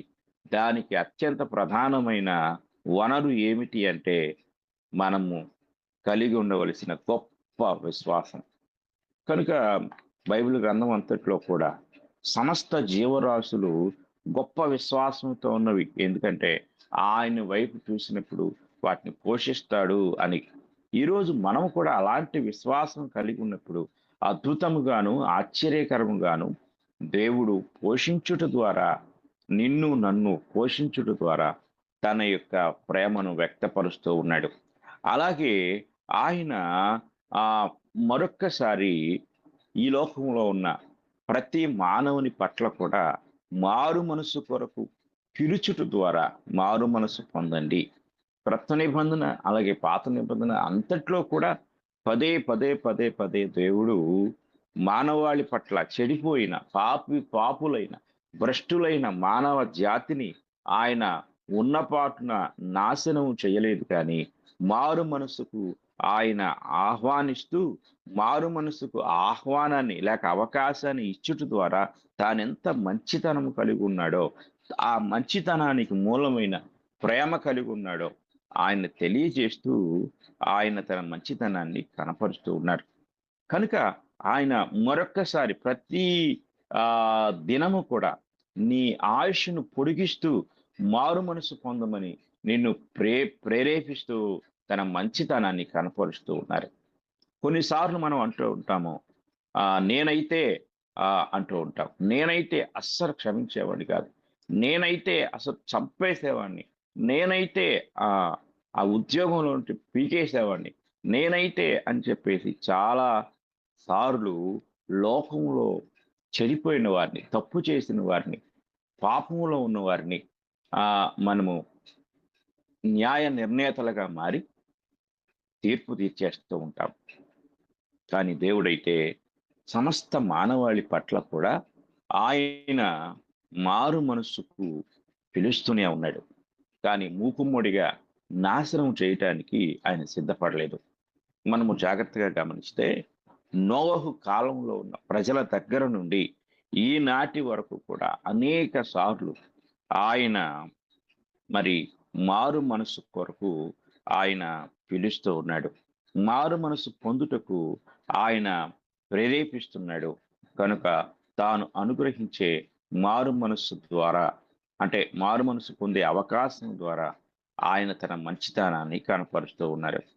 ఇక తరువాత ఆ విషయాన్ని మనం గమనిస్తే ఆయన యొక్క దయతో కూడిన ప్రేమలో, అంటే ఆయన ప్రేమిస్తూనే ఆయన దయ చూపిస్తూ ఉన్నాడు. ఆయన దయతో కూడిన ప్రేమ ద్వారా ఆయన తన మంచితనాన్ని కనపరుస్తూ ఉన్నారు. అంటే ఆయన దయకు మూలము మంచితనము. ఆయన మారు మనసుకు అవకాశం ఇచ్చుట మంచితనము. ఆయన సమస్త జీవరాశుల పట్ల ఆయన చూపించే శ్రద్ధ ఆయన మంచితనమైనది. కనుక ఆయన ఎంత మంచివాడు అనేది ఆయన దయలో మనం చూడగలం. రోమీలకు రాసిన పత్రిక మనం చదువుకున్నట్లయితే 8వ అధ్యాయంలో ఆయన దయను మనం చూడగలం. రోమీలకు రాసిన పత్రిక 8వ అధ్యాయము 32వ వచనాన్ని మనం చదువుకుందాం. తన సొంత కుమారుని అనుగ్రహించుటకు వెనుతీయక మన అందరి కొరకు ఆయనను అప్పగించిన వాడు ఆయనతో పాటు సమస్తమును మనకెందుకు అనుగ్రహింపడు? ప్రశ్న. ఇక్కడ మనం ఆలోచించినట్లయితే దేవుడు ఎంత దయగలవాడు అనేది మనం ఆలోచించినప్పుడు ఆయన యొక్క దయ ఎంత ఉన్నతమైనదంటే తన సొంత కుమారుని అనుగ్రహించుటకు వెనుతీయనంత దయగలిగిన వాడు ఆయన. ఆ దయతో కూడిన ప్రేమ ఇది. అంటే పాపి అయిన మానవునికి నాశనమే అంతము, నాశనమే శిక్ష, నాశనమే పరిష్కారముగా ఉన్న దినాల్లో సైతము దేవుడు ఆ నాశనకరమైన స్థితి నుండి మానవాళిని తప్పించుటకు ఆయన తన సొంత కుమారుని మనకు అనుగ్రహించడం ద్వారా ఆయన తన దయను ప్రేమగా ప్రత్యక్షపరుస్తూ ఉన్నాడు. ఎంత అద్భుతమైన దేవుడు! అంటే మనము నశించిపోకుండా ఉండుటకు ఆయన ఏమి ఇవ్వాలి, ఏమి ఇస్తే మనం నశించిపోకుండా ఉండగలము, నాశనం నుండి తప్పించుకోగలము అంటే ఆయనకు అంతిమంగా దొరికిన పరిష్కారము తన కుమారుని ప్రాణము, తన కుమారుని యొక్క బలియాగము, తన కుమారుని యొక్క శిలువ మరణమే మానవాళి పట్ల ఆయన దయ చూపించుటలో ఉన్న పరిష్కారముగా కనిపించినప్పుడు ఆయన వెనుతీయలేదు. వెనుతీయక ఆయన తన కుమారుని మన కొరకు అప్పగించాడు. అంటే అందులో ఆయన యొక్క దయను మనం చూడగలం. కనుక ఆయన దయగలిగిన వాడుగా తన ప్రేమను వ్యక్తపరుస్తూ ఉన్నారు. అలాగే తరువాత విషయాన్ని కూడా మనం గమనించినట్లయితే ఆయన తన యొక్క దీర్ఘశాంతమును మన పట్ల ప్రదర్శించడం ద్వారా ఆయన తన యొక్క మంచితనమును మనకు చూపిస్తూ ఉన్నారు. పేతురు రాసిన 2వ పత్రిక మనం చదువుకున్నట్లయితే పేతురు రాసిన 2వ పత్రిక 3వ అధ్యాయము 9వ వచనాన్ని మనం చదువుకుందాం. కొందరు ఆలస్యమును ఎంచుకొనున్నట్లు ప్రభువు తన వాగ్దానమును గూర్చి ఆలస్యము చేయువాడు కాడు, కానీ ఎవడును నశింపవలని ఇచ్చింపక అందరూ మారు మనసు పొందవలనని కోరుచు మీ ఎడల దీర్ఘశాంతము గలవాడై ఉన్నాడు. అంటే ఈ దీర్ఘశాంతము అంటే ఓర్చుకుంటున్నాడు ఆయన. అంటే ఒక వ్యక్తి ఒక తీవ్రమైన బాధలో ఉన్నప్పుడు దాన్ని ఓర్చుకోవటం తప్ప మరొక మార్గం లేకుండా ఉన్నప్పుడు మనం కొన్నిసార్లు వైద్యానికి వెళ్ళినప్పుడు డాక్టర్లు కొంచెం నొప్పి ఉంటుందండి, తప్పదు, ఓర్చుకోవాలి, మీరు కొంచెం ఓర్చుకోండి, కొంచెం ఓర్చుకోండి. అలాగే ఒక గర్భవతి అయిన స్త్రీ ఆ యొక్క డెలివరీ సమయంలో ప్రసవ వేదన పడుతున్నప్పుడు కూడా పక్కనున్న డాక్టర్లు చెప్తూ ఉంటారు, కొంచెం ఓర్చుకోవాలమ్మా, తప్పదు, కొంచెం సేపు కొంచెం ఓర్చుకో అన్నట్లుగా దేవుడు ఆయన ప్రసవ వేదన పడుతున్నాడు సమస్త మానవాళి పట్ల. అయినా సరే ఆయన దీర్ఘశాంతం అంటే తన శాంతమును పొడిగించుకుంటూ పోతున్నాడు. ఆయన ఇంకా పొడిగిస్తూనే ఉన్నాడు. ఆయన సఫర్ అవుతూనే ఉన్నాడు. ఇంకా మనకు అవకాశాన్ని ఇచ్చుటలో ఆయన కాలాన్ని పొడిగించుకుంటూ వెళ్తున్నాడు. ఎంత అద్భుతమైన దేవుడు! ఎందుకు ఆయన దీర్ఘశాంతం కలిగి ఉన్నాడంటే ఆయన మంచితనం అంత ఉన్నతమైంది కనుక ఆయన అంత మంచి దేవుడై ఉన్నాడు. ఇది మనం చాలా జాగ్రత్తగా గమనించాలి. కనుక దేవుని యొక్క మంచితనమును మనము చూస్తే అందులో ఆయన దీర్ఘశాంతము కలిగి ఉన్నాడు. నిర్గమకాండాన్ని మనం చదువుకుందాం. నిర్గమకాండము 34వ అధ్యాయము, నిర్గమకాండము 34వ అధ్యాయము 6వ వచనాన్ని మనం చూసినట్లయితే, అతని ఎదుట యెహోవా అతని దాటి వెళుచు, యెహోవా కనికరము, దయ, దీర్ఘశాంతము, విస్తారమైన కృపాసత్యములు గల దేవుడైన యెహోవా అని ఆయన వ్యక్తిత్వాన్ని ఇక్కడ తెలియజేస్తూ ఉన్నాడు. చూడండి, ఆయన ఆయన ఎలాంటి వాడంటే, మోషేకు తను గూర్చి తాను చెప్పుకుంటూ కనికరము, దయ, దీర్ఘశాంతము, విస్తారమైన కృపాసత్యములు గల దేవుడైన యెహోవా అని చెప్పుకుంటూ ఉన్నారు.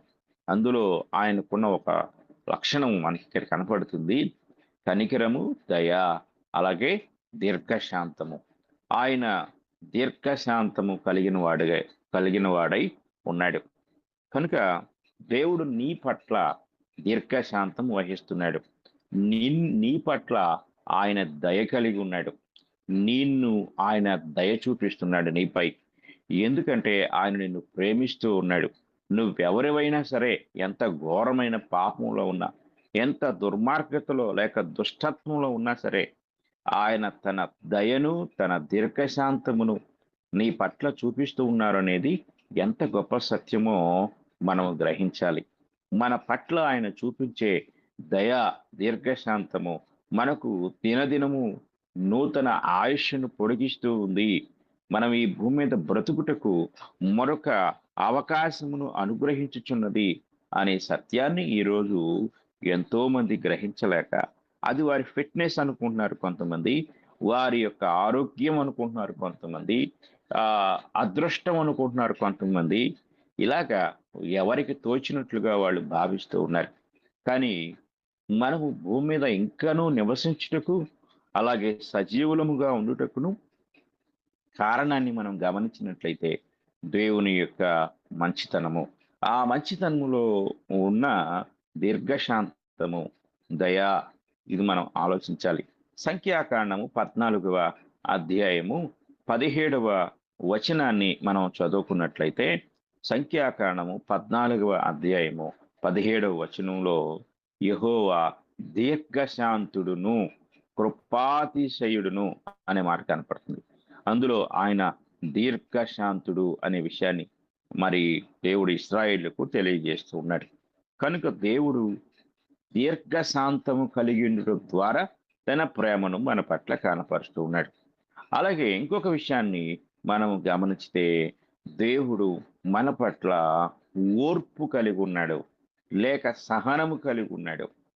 ఆయన ఎంత సహనము కలిగి ఉన్నాడు, ఎంత ఓర్పు కలిగి ఉన్నాడు అనేది మనం చూసినట్లయితే, క్రొత్త నిబంధనలో రోమీయులకు రాసిన పత్రిక మనం చదువుకున్నప్పుడు 15వ అధ్యాయం, రోమీయులకు రాసిన పత్రిక 15వ అధ్యాయము 5-6 వచనాలు మనం చదువుకుందాం.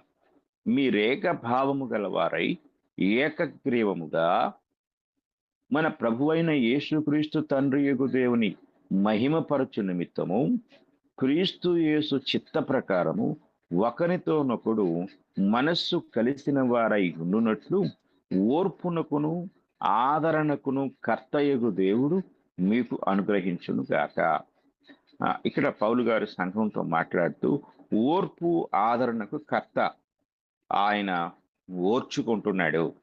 ఆయన ఎలా ఓర్చుకుంటున్నాడు, ఆయన ఓర్పు ఎలా ప్రదర్శిస్తున్నాడు అనేది మనం గమనించినట్లయితే, లేక ఆయన సహనాన్ని మనం ఆలోచించినట్లయితే, పేతురు రాసిన మొదటి పత్రికలో 3వ అధ్యాయము, పేతురు రాసిన మొదటి పత్రిక 3వ అధ్యాయము 20వ వచనాన్ని మనం చదువుకున్నట్లయితే, దేవుని దీర్ఘశాంతము ఇంకా కనిపెట్టుచుండినప్పుడు పూర్వము నోవహు దినములలో ఓడ సిద్ధపరచబడుచుండగా అవిధేయులైన వారి యొద్దకు, అనగా చెరలో ఉన్న ఆత్మల యొద్దకు ఆయన ఆత్మరూపిగానే వెళ్ళి వారికి ప్రకటించెను.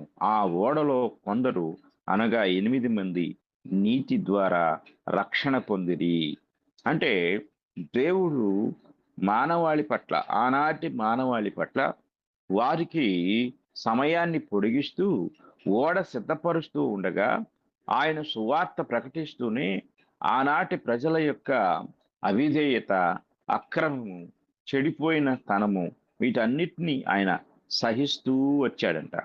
ఆ సహనాన్ని కలిగి ఉన్నాడు, ఆయన ఓర్చుకుంటూ వచ్చాడు అనే సత్యాన్ని మనం గ్రహించగలం. అలాగే ఇంకొక విషయాన్ని మనం చూస్తే అంటే నోవహు కాలము నాటి ప్రజలను ఆయన ఎలాగ సహించారో ఆ సహనము ఓ, మరి ఎంత గొప్పగా ఉందో మనం చూసాం. అలాగే రెండవదిగా మనం చూసినట్లయితే ఇశ్రాయేలీయులతో ఆయనకు కలిగిన సంబంధాన్ని, ఆ సంబంధంలో ఆయన కనపరిచిన సహనాన్ని మనం చూద్దాం. మొదటిగా పాపులతో ఆయన కలిగిన సంబంధం, ఆ సంబంధంలో ఆయన ఎంత సహనశీలిగా ఉన్నారో, ఎంత దీర్ఘశాంతం వహించారో మనం చూసాము. ఇప్పుడు ఆయన ప్రజలుగా ఏర్పరచుకున్న ఇశ్రాయేలుల యొక్క జీవితంలో ఆయన కనపరిచిన లేక కలిగి ఉన్న సహనాన్ని మనము ఆలోచించితే, లేవియ కాండంలో దేవుడు వారితో మాట్లాడే మాట ఒకసారి మనం చదువుకుందాం. లేవియ కాండము 26వ అధ్యాయము. లేవియ కాండము 26వ అధ్యాయము 44వ వచనాన్ని మనం చదువుకుందాం. 44వ వచనంలో దేవుడు మాట్లాడుతూ, అయితే వారు తమ శత్రువుల దేశంలో ఉన్నప్పుడు వారిని నిరాకరింపను, నా నిబంధనను భంగపరిచి వారిని కేవలము నశింపచేయునట్లు వారి యందు అసహ్యపడను. ఏలయనగా నేను వారి దేవుడినైన యెహోవాను. ఎంత అద్భుతమో చూడండి ఆయన మంచితనము. శత్రువుల దేశంలో ఉన్న నిరాకరింపను అన్నాడు. అలాగే వారు నిబంధనను భంగపరిచినా నశింప చేయుటకు వారి పట్ల నేను అసహ్యపడను అని కూడా ఆయన తెలియజేస్తూ ఉన్నాడు. అలాగే ఇర్మియా గ్రంథము 3వ అధ్యాయము మనం చదువుకున్నట్లయితే, ఇర్మియా గ్రంథము 3వ అధ్యాయము 1వ వచనము ఇలా తెలియజేస్తూ ఉంది. మరియు ఒకడు తన భార్యను త్యజించగా ఆమె అతని యొద్ద నుండి తొలగిపోయి వేరొక పురుషునిదైన తరువాత అతడు ఆమె యొద్దకు తిరిగి చేరునా? అలాగు జరుగు దేశము బహుగా అపవిత్రమగును కదా. అయినను నీవు అనేకులైన విటకాండ్రతో వ్యభిచారము చేసినను నా యొద్దకు తిరిగి రమ్మని యెహోవా సెలవిచ్చుచున్నాడు. ఎంత ఓర్పు ఉందో చూడండి ఇక్కడ. ఇశ్రాయేలును దేవుడు ఎంత ఓర్చుకున్నాడో. వారు మాటి మాటికి అన్య దేవతల వైపు వెళ్ళారంట. మాటి మాటికి విగ్రహారాధనకు వైపు వారు తిరిగారు, విగ్రహారాధన చేశారు.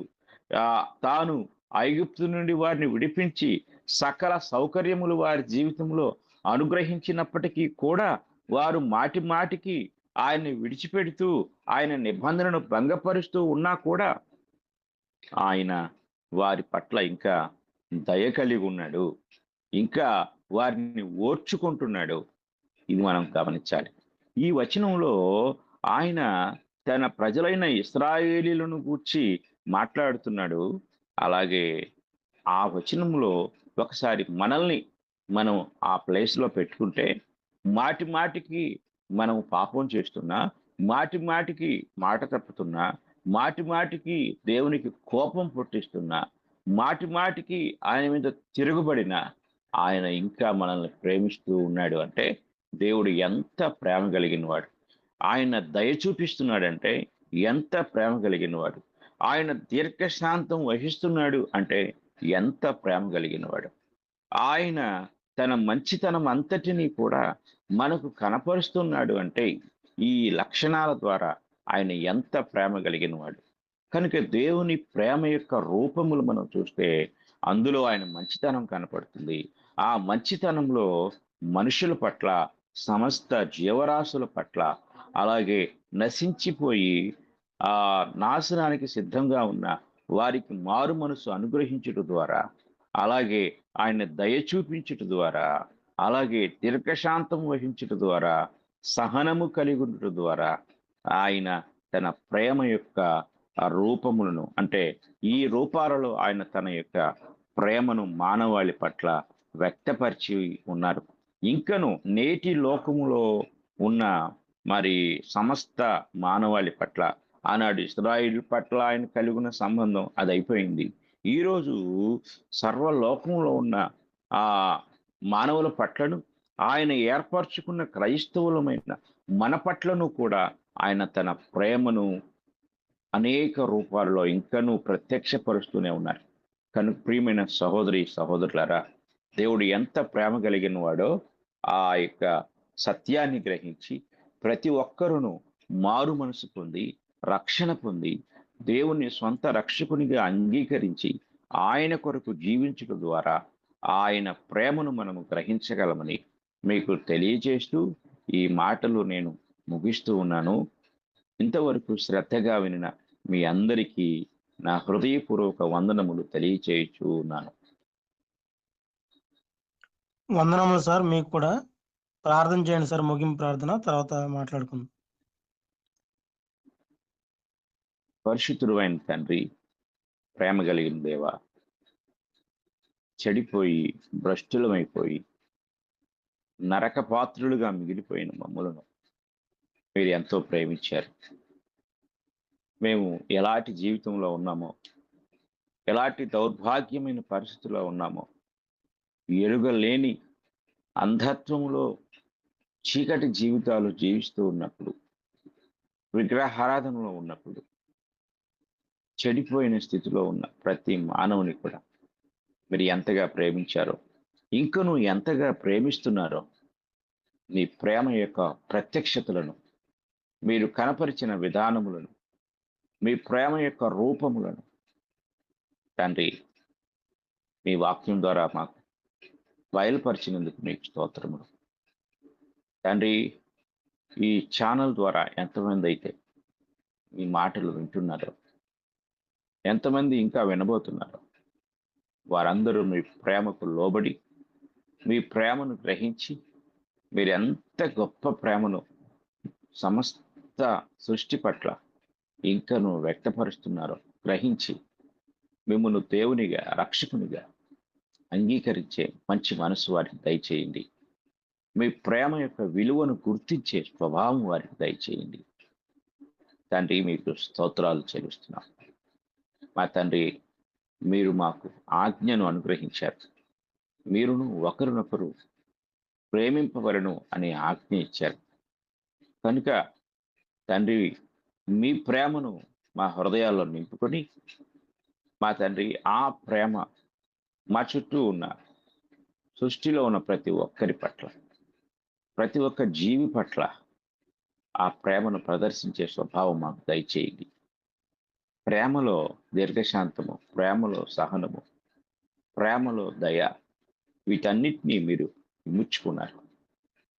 తండ్రి, మేము కూడా మీ ప్రేమ కలిగిన వారమై జీవించే భాగ్యం మాకు దయచేయండి.